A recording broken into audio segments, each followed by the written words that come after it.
राज्यामध्ये थंडीचा गारठा वाढणार, पुणे हवामान शाळेचा अंदाज.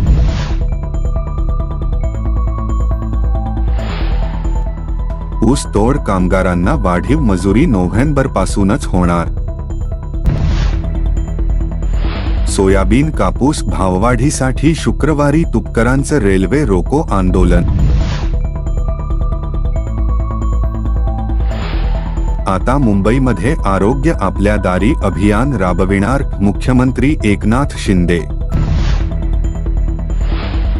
पंतप्रधान नरेंद्र मोदींनी केला 15 जानेवारी रोजी पीएम जनमन अंतर्गत प्रधानमंत्री आवास योजना ग्रामीणच्या 1 लाख लाभार्थ्यांना पहिला हप्ता जारी.